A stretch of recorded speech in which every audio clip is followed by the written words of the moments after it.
Nous allons donc reprendre à 11h03. Nous sommes très heureux et honorés de recevoir Jean-Yves Tadier ce matin. Je crois que je peux me passer de la présentation de Jean-Yves Tadier, simplement pour dire que nous lui devons tous beaucoup, et que nous sommes heureux de l'entendre nous parler ce matin de Proust comme champion de la phrase courte. Nous vous écoutons. Je remercie Antoine Compagnon et Mathieu Vernet de m'avoir invité à vous parler aujourd'hui pour ce colloque qui termine une année Proust tellement brillante, chargée et à bien des titres émouvante. Dans un film de Woody Allen, que vous connaissez tous, Woody Allen, s'apprêtant à cambrioler une banque, brandit une pancarte où est écrit « This is a hold-up ». Je devrais moi aussi brandir une pancarte au moment de vous parler de Proust, champion de la phrase courte, ornée de l'inscription « This is a joke ». Et pourtant, s'agissant d'un colloque sur Proust écrivain, il faut bien parler de la manière, ou d'une des manières, dont il écrit. Lorsqu'on n'aime pas Proust et qu'on est interrogé sur les raisons de ce manque de goût, on avance souvent la longueur des phrases interminables. Naturellement, cette longueur aurait moins choqué une lectrice ou un lecteur de Cicéron, de Bossuet, de Descartes, de Saint-Simon, de Balzac. Proust lui-même avait écrit « Si j'abrégeais mes phrases, cela ferait des petits morceaux de phrases, pas des phrases. » Une lettre de 1905. À quoi j'objecterais la présence d'innombrables phrases courtes. Jean Milly, notre ami, le grand spécialiste de la phrase de Proust, relève d'ailleurs, je cite, « L'étude statistique montre que la grande longueur n'est pas, et de loin, un fait général. La longueur moyenne des phrases à la recherche du temps perdu est seulement de 3 lignes et demie. Format Pléiade, ajoute-t-il. L'espace global couvert par les phrases d'au moins 10 lignes est de 18% pour l'ensemble du roman. » Après cet hommage rendu à la statistique, dont je ne vous accablerai pas parce qu'on fait dire finalement tout ce qu'on veut aux chiffres, je signalerai d'abord que dans la phrase courte, dès ses écrits de jeunesse, Proust se montre, par exemple, dans Les plaisirs et les jours, déjà un auteur héritier des moralistes du XVIIe siècle, qu'on étudiait évidemment beaucoup en classe, et notamment à Condorcet. C'est un temps, d'ailleurs, réjouissons-nous, complètement révolu. Nous demanderons quand Proust utilise des phrases courtes. Je vois 3 endroits principaux à souligner. Vous verrez que malheureusement, ça recouvre presque tout le roman. Dans le récit, le dialogue et la maxime. Chez l'homme qui raconte, chez celui qui fait dialoguer ses personnages, chez le moraliste, dont la présence a souvent été soulignée chez Proust, on trouvera donc ces phrases courtes. Et comme dans la genèse de l'œuvre elle-même, au début se trouve la phrase courte. Qu'il s'agisse du style du journaliste, par exemple dans le Mensuel ou dans les salons du Figaro, du Gaulois, du Gil Blas, ou bien dans les notes du critique, par exemple les notes sur Stendhal. J'en cite une. Maxime de Stendhal, ne jamais se repentir. C'est donc au second ou au 3e degré, puisqu'on a la brièveté de Stendhal et la brièveté de Proust citant Stendhal. Et sur la fonction de la phrase courte, Proust note encore, et cette remarque est précieuse, dans Le Rouge et le Noir, chaque action est suivie d'une petite phrase indiquant ce qui se passe inconsciemment dans l'âme. C'est le roman du motif. Ce roman du motif, on le trouve assez souvent aussi, nous le verrons brièvement, rassurons-nous, dans À la recherche du temps perdu. Et puis, il note encore une remarque de Stendhal qui a dû frapper le jeune grimpeur de l'échelle sociale, le jeune snob, peint par Jacques-Émile Blanche, au bas bout de la table, ce qui explique la haine et l'envie. On sent le pauvre jeune Proust toujours mis au bas bout de la table des dîners et tenté lui aussi d'éprouver un peu d'envie. Si ce sont les carnets, bien sûr, faits pour la notation brève, et qu'on appellerait télégraphiques si justement les télégrammes de Proust n'étaient pas si longs, c'est dans ces carnets qu'on trouve l'œuvre future se dessiner en phrases courtes, et notamment dans le très émouvant carnet 1. Vous savez que le carnet 1 ne s'ouvre pas sur une insomnie, mais sur la notation suisse dans l'antichambre. Et un peu plus loin, écrivain qui a drôlerie, Bernstein, pas dans ses pièces. Esprit, moi, pas quand j'écris. Et naturellement, il y a la célèbre liste des pages écrites que tout le monde connaît, qui elle aussi est d'une remarquable brièveté. De la note sur les autres, qu'on voit dans les écrits critiques commençants, Proust est passé à la note sur ses propres pensées, sur les personnages, les paysages, les moments, les idées, les sensations, les images qui seront ceux du roman. La phrase courte, ou même la phrase non rédigée, l'abréviation, suivent quelque chose qu'on oublie parfois, suivent une pensée plus rapide que la main.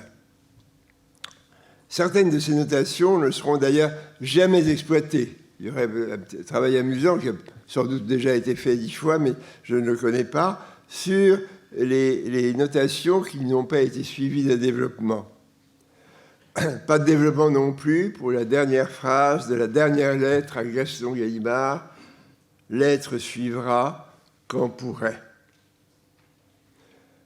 À la recherche du temps perdu, tout le monde le sait, commence par et tout le monde l'a souligné, commence par un décasyllabe. La phrase initiale énonce ce thème dans sa simplicité. Longtemps, je me suis couché de bonne heure, c'est le prélude de Combray, c'est le prélude de Roger Swann, c'est le prélude de Tout à la recherche du temps perdu. Et cette phrase a un peu plus loin dans Combray pour écho « Maman passa cette nuit-là dans ma chambre ». Cette phrase relaie la première phrase, la crise une fois passée. Et de même encore, si dans Combray on se promène le long de la Vivonne, les promenades qui mènent à la profonde contemplation des nénuphars névrosés, on lit par exemple « Bientôt le cours de la Vivonne s'obstrue de plantes d'eau ». Si on demandait un quiz quelconque, en supprimant peut-être le nom de la rivière, de qui est cette phrase, peu de gens penseraient à l'attribuer à Proust. La phrase courte est donc employée souvent pour lancer un récit, parfois encore pour conclure. Elle commence certaines sections du roman, mais non pas toutes. Longtemps, je me suis couché de bonne heure. Le pépiment matinal des oiseaux semblait insipide à Françoise. Et puis parfois, c'est pour conclure le roman. Si on scinde ce qui est continu sur le manuscrit, mais ne l'est pas sur les dactylographies et dans l'édition, comme Nathalie Mauriac me le confirmait tout à l'heure, si on se décide à terminer La prisonnière sur une phrase, c'est une phrase courte, terrible cependant. Mademoiselle Albertine est partie. Le sens est en apparence, pour un lecteur non informé, anodin. Mademoiselle Albertine est partie. Mais tout de suite, ce sera dans la suite, dans Albertine disparue, l'amplification d'un thème énoncé en quelques syllabes, en quelques notes, comme un coup de gong. C'est exactement aussi un passage sur lequel nous reviendrons. Bouleversement de toute ma personne, en tête des conséquences des intermittences du cœur. Proust fait de la phrase courte un usage romanesque. Tantôt, la phrase courte décompose et ralentit un processus, comme les ralentis du cinéma muet, comme par exemple l'ascension de la mer dans l'escalier de Combray. Bientôt, je l'entendis, qui montait fermer sa fenêtre. Point. J'allais sans bruit dans le couloir. Point virgule. Mon cœur battait si fort que j'avais de la peine à avancer. Il s'agit de saisir donc chaque instant, chaque seconde du mouvement, du suspens, qui a alors droit juste à un petit groupe de mots. Et de même, dans la scène de Montjouvin, où le narrateur aperçoit Mademoiselle Vinteuil et son ami, la fenêtre était entr'ouverte, la lampe était allumée, je voyais tous ces mouvements sans qu'elle me vît. Rien de plus simple, rien de plus court, rien de plus dramatique pourtant. Et dès le début de Swann, l'insomniaque décompose lui aussi ses actions. Je frottais une allumette pour regarder ma montre. Bientôt minuit.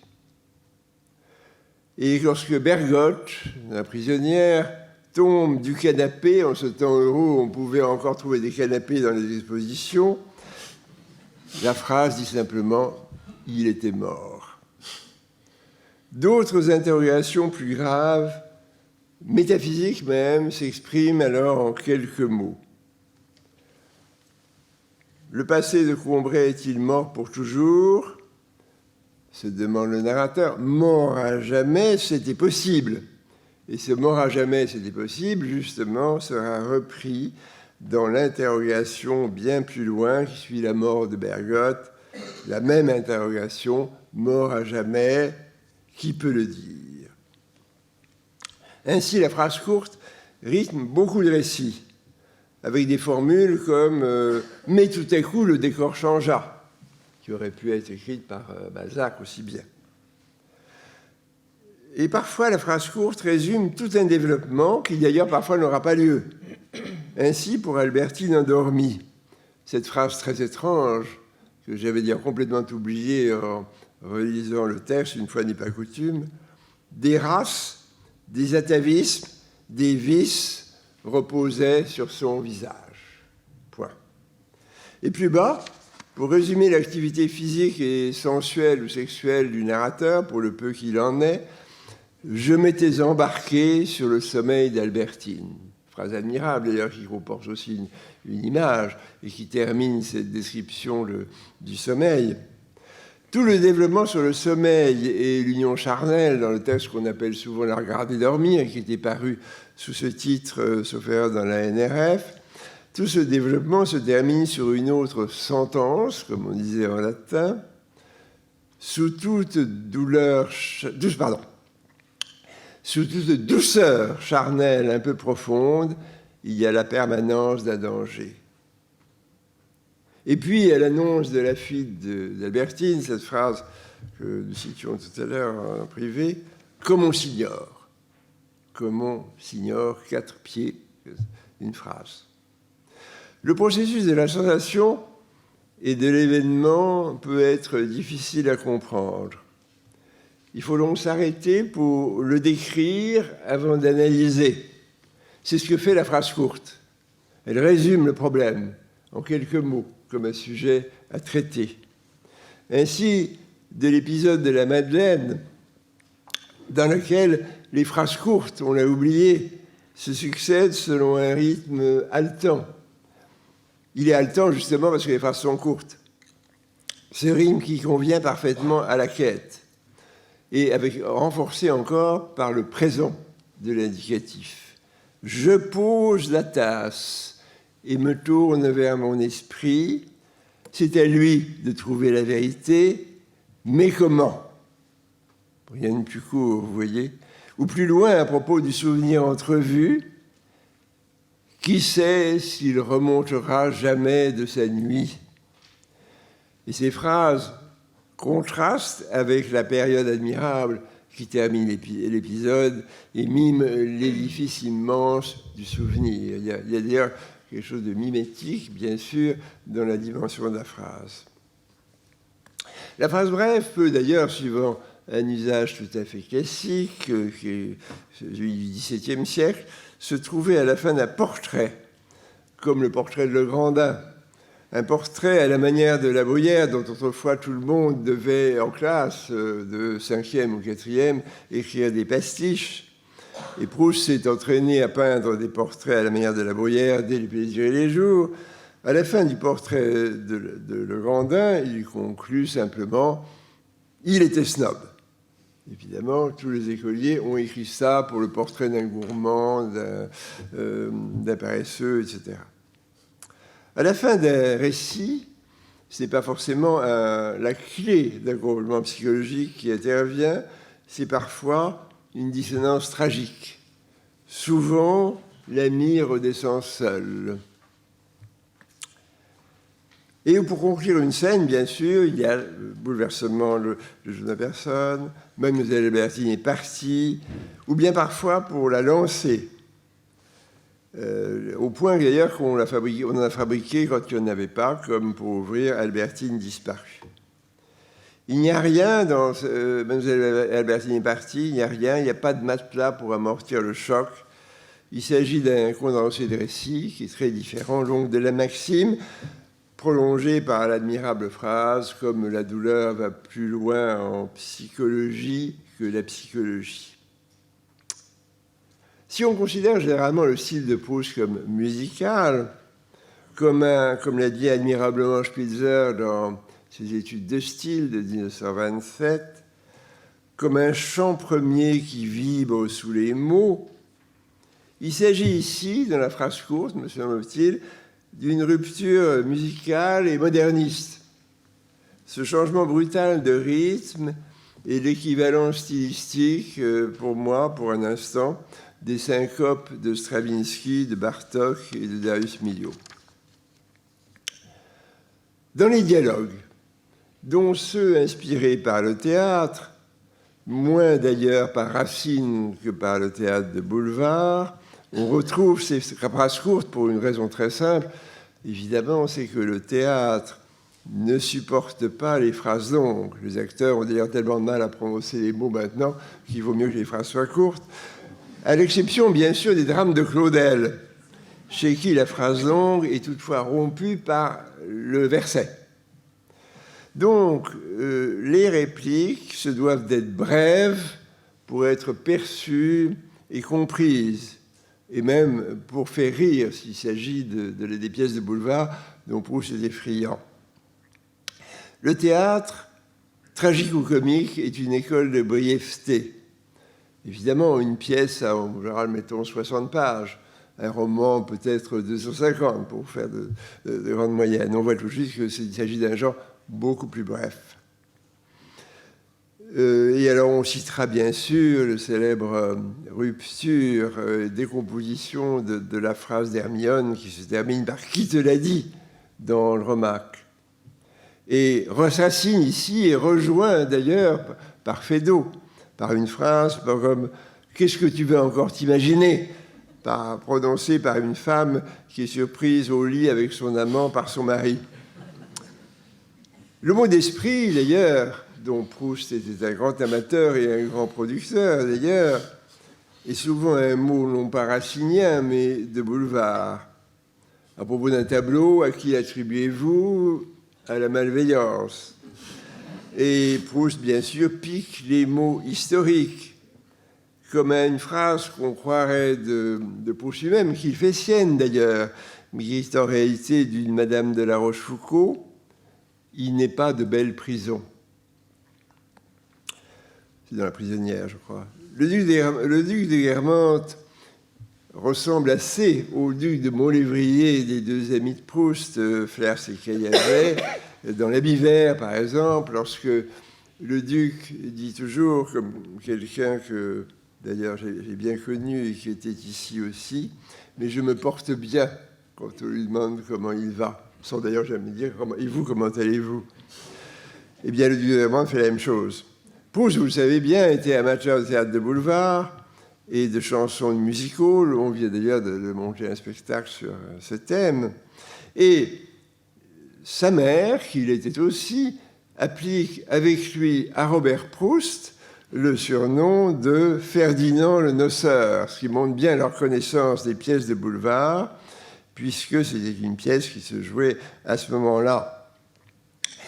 C'est une pièce, vous le savez, de Léon Gandillot, qui a vécu de 1862 à 2012 et qui est l'auteur de chefs-d'œuvre de profondeur comme Les femmes collantes, Une femme facile, et Ferdinand le Noceur est de 1896. C'est à ce moment-là que Robert est surnommé par Jeanne Proust et son fils, son autre fils, bien sûr, Ferdinand le Noceur.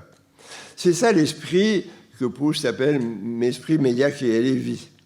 Ce Gandillot, d'ailleurs, est le neveu, je dis ça pour les gens qui s'intéressent aux familles, il est le neveu d'Hector Crémieux, lui-même auteur fécond et collaborateur de Ludovic Halévy pour Orphée aux Enfers. Donc, les lettres à Robert de Flers montrent la finesse avec laquelle Proust analysait les pièces de boulevard.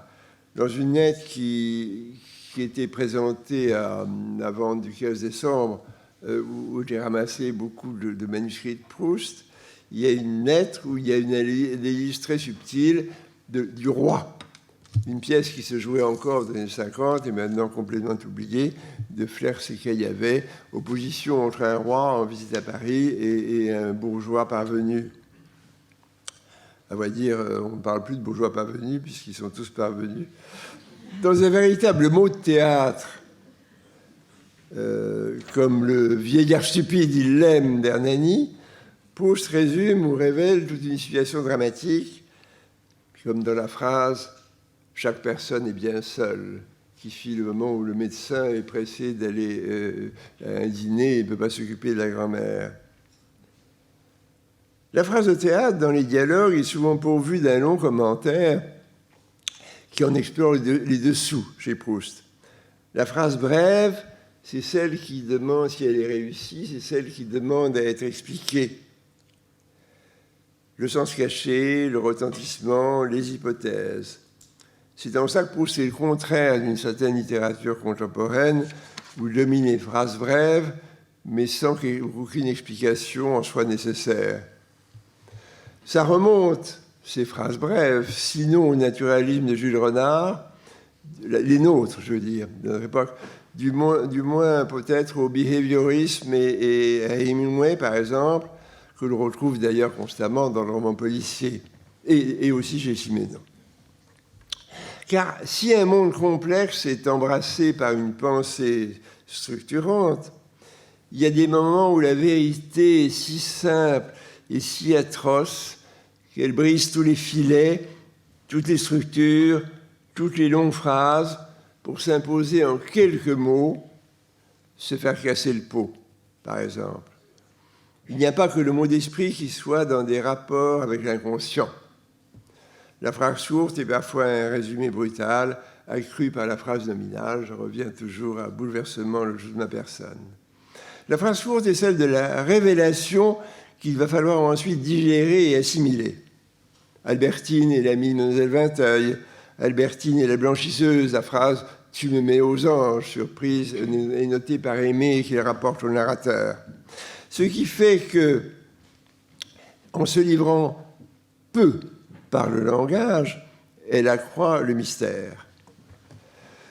Elle n'aurait pas pu préserver ses secrets en s'exprimant en de longues périodes qui l'auraient trahi. Et puis, il y a les maximes. Elles ont été relevées dans plusieurs articles, jadis. On n'aime plus personne dès qu'on aime. La position physique, où d'ailleurs on ne possède rien. Ceux qui souffrent par l'amour sont, comme on dit à certains malades, leurs propres médecins. Et celle-ci, qui est très belle, les malades se sentent plus près de leur âme. Et puis, l'amour, c'est l'espace et le temps rendus sensibles au cœur pour conclure un développement. Déjà, Ernst Robert Curtius, dans ce très, très beau livre, qui est de 24, traduit je crois à 25, et d'autres à la suite avaient relevé ces maximes. Spitzer aussi d'ailleurs. Et Proust parfois les place dans des parenthèses. Isabelle Sersa a consacré un très beau livre à la parenthèse chez Proust. Et Proust enfouit, disait Spitzer, Proust enfouit ce qu'il y a de plus profond dans sa pensée dans de tels recoins. Donc c'est les recoins que nous devons explorer. Les maximes sont d'abord une existence souterraine. Et elles font surface en fonction de l'évolution psychologique. Dans l'admirable phrase « Là où la vie en mûre, l'intelligence perce une issue », qui pourrait être écrite sur tous les établissements scolaires. Stendhal déjà maniait avec dextérité la maxime dans ses romans, vous le savez bien. Vous qui avez étudié 5 fois le rouge et le noir en enseignement secondaire, tout bon raisonnement offense. La maxime proustienne, qui gagne à être réinsérée dans son contexte, bien sûr, est l'aboutissement de la tradition classique, puisqu'À la recherche de perdu est aussi une grande récapitulation de la culture française. Un ami de Proust, peut-être même plus ami encore qu'on ne le sait, mais les lettres qui le montrent ont disparu, Jacques de la Crotelle, a indiqué dans le tableau de la littérature française au XVIIe et XVIIIe siècle, conçu par Malraux, que les maximes de La Rochefoucauld étaient la conclusion d'un roman qui n'était pas raconté. Ici, le roman est raconté et la maxime le résume. La phrase courte est ce qu'est le détail en peinture. Ce détail dont Proust, bien avant Malraux et Daniel Arras, est sans doute le premier à avoir montré l'importance. Petit pan de mur jaune avec un auvent résume à la fois l'art de Bergotte et celui de Vermeer de Delft. C'est une phrase courte sur la page du tableau. Cette tâche isolée résume l'œuvre entière en quelques touches, en quelques mots. La beauté dans l'extrême densité. De même en musique, si la phrase de Chopin est longue, jouée par la marquise de Cambremer, elle avait appris dans sa jeunesse à caresser les longues phrases au col sinué et démesuré de Chopin, etc. La petite phrase de Vinteuil, elle, évidemment, n'est pas une longue phrase. Spitzer relève sa délimitation nette, typiquement française. C'est l'allemand qui parle, évidemment. Il s'agit d'une unité rationnellement saisissable au sein d'un tout, non de l'infinité, de la vaste étendue d'une pièce symphonique, par exemple.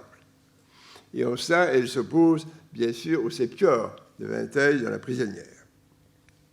C'est le moment de dire qu'il faudrait parler du rythme, si on avait le temps. Proust est trop artiste pour ne pas comprendre que la continuité sans rupture n'engendre qu'ennui. Il y a chez lui une esthétique de la surprise. Les deux types de phrases, longues et courtes, sont donc à étudier ensemble. Elles se mettent réciproquement en valeur. C'est par rapport à la phrase longue que la phrase courte se détache. Peut-être au contraire aussi. Les maîtres de Proust dans le domaine du changement de rythme sont sans doute d'abord Chateaubriand, expert en phrases longues et en phrases contractées, comme celle-ci, au bout de la vie, tous les jours perdus. De tout cela, il ne reste que le vent, la pluie et moi, songe sans fin, éternel orage. Dans le pastiche posthume de Chateaubriand par Proust, on ne trouve d'ailleurs que des phrases courtes. Et l'autre maître, parfois sous-estimé, c'est Michelet. Je vous renvoie au pastiche de l'affaire Lemoine et aux fragments inédits. Comme pour la phrase nominale, dont Michelet est un utilisateur constant. Je cite le pastiche de Proust, plutôt que Michelet, mais c'est un décalque et un condensé. Du reste, une hésitation, et c'est la mort. Le salut n'est que dans la vitesse. Touchant dilemme. À le résoudre, bien des vies s'usèrent au Moyen-Âge. D'ailleurs, une température fort douce, d'autant plus meurtrière. Beaucoup de morts, plus que dans les 10 années précédentes, et dès janvier, des violettes sous la neige. Au moment où j'approche de la conclusion, il y a une question qui mérite d'être posée. La phrase courte est-elle celle d'un asthmatique? Le docteur Ivan, dans une thèse de médecine soutenue un petit peu, je crois, à Bordeaux, avant la Deuxième Guerre mondiale, avait tenté de répondre affirmativement à la question du caractère pathologique du style de Proust. Il voyait dans ses phrases le rythme de la crise de l'asthmatique. Certains lui ont répondu très tôt, d'ailleurs. Henri Mondor, préfaçant l'édition de la thèse de Rivan, éreinte gentiment et subtilement l'auteur de cette thèse et étiamble beaucoup plus vigoureusement dans un texte paru plusieurs fois, et notamment en préface aux 5 états des jeunes filles en fleurs qu'il avait publié à Alexandrie en 1947 aux éditions du Scarabée, évidemment. Ils ont réfuté ces théories. Henri Mondor, professeur de médecine, bien sûr, relevant que Rivan avait comparé la phrase proustienne au mouvement respiratoire et au cours saccadé de la vie d'un asthmatique, le nie absolument. Il dit, dans l'admirable chapitre « La regarder dormir », bien des phrases sont des modèles de brièveté, de grâce, d'aérienne légèreté. L'œuvre de Proust, rappelons-le, et en effet, n'a pas été écrite à cause de la maladie, mais malgré la maladie. Comme le disait déjà Mallarmé, malgré les fatalités à son existence départies par le malheur. J'ai donc voulu attirer l'attention sur un aspect sous-estimé peut-être, bien que Jean Mouton, dans son beau livre dont on ne parle plus guère, je crois, mais tout à fait à tort, paru en 1948 chez Correa, et consacré de nombreuses pages aux phrases courtes, et à beaucoup d'autres problèmes aussi de style. Ce style n'est plus guère étudié, à part les travaux que j'ai cités tout à l'heure d'Isabelle Sersa. Ce n'est qu'un aspect, d'ailleurs, de l'évanouissement de la stylistique du panorama des études littéraires au profit d'autres méthodes ou disciplines. Et si on osait, on dirait que la stylistique s'évanouit au moment où le style lui-même, contrairement à la phrase courte, n'est pas le fort ni l'objet principal des critiques et des écrivains contemporains, les prix Nobel compris. Chez Proust, tout est bipolaire. Le temps perdu étant trouvé, la phrase longue et la phrase courte. Cette petite forme qu'on admire chez Thucydide, ou qu'on admirait chez Thucydide, Salluste et Tacite, Proust y a déposé une part de sa technique, de ses passions, de sa pensée, de la structure de son style. Mais au moment où tout le monde, de toute part, on nous invite à refuser de reculer l'âge de la retraite et de continuer à travailler, je me vois obligé de m'interrompre. Je vous remercie.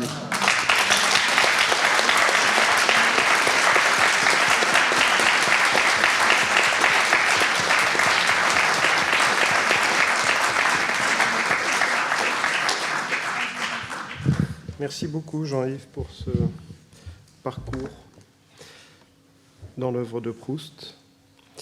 Vous avez proposé à un moment, vous avez fait plusieurs rapprochements avec divers arts, le cinéma, la peinture, la musique. Et l'une de vos images m'a marqué, celle de... Vous avez rapproché la phrase courte du ralenti au cinéma. Et c'est assez surprenant parce que ça serait plutôt la phrase longue qui aurait tendance à produire cet effet, alors que chez Proust, cela fonctionne différemment. J'ai voulu dire que le ralenti au cinéma, essentiellement du cinéma muet et au début du parlant, avec quelques résurgences très rares beaucoup plus tard, interrompt le mouvement. Et pour moi, la phrase courte, c'est ce qui brise la phrase longue. Et donc, c'est ce que j'ai voulu dire. Je veux dire, le ralenti de cinéma brisait la continuité du discours beaucoup plus rapide. Oui. Vous avez donné quelques exemples de succession de phrases courtes aussi. Hein, oui. Qui sont... Oui, j'aurais pu en donner beaucoup plus. J'étais frappé, j'avais jamais pensé à ça, en relisant l'épisode de la Madeleine, à quel point la description est faite de phrases courtes, et c'est la découverte qui s'amplifie dans d'admirables phrases longues. Mais au moment où il cherche, il y a comme un allaitement, et au présent, la première personne, un peu d'ailleurs comme des descriptions plus tard phénoménologiques de Merleau-Ponty ou de L'être et le néant. Je fais ci, je fais cela. Et vous avez parlé des abréviations. Et c'est vrai que dans les manuscrits, Proust ne l'utilise pas excessivement. Enfin, il l'utilise pour grand-mère, pour oui, quelques mots qui reviennent.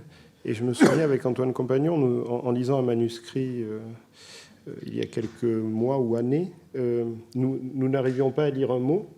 Et nous avions soumis ce mot à Bertrand Marchal, qui disait, pour moi, c'est CAD, pour c'est-à-dire.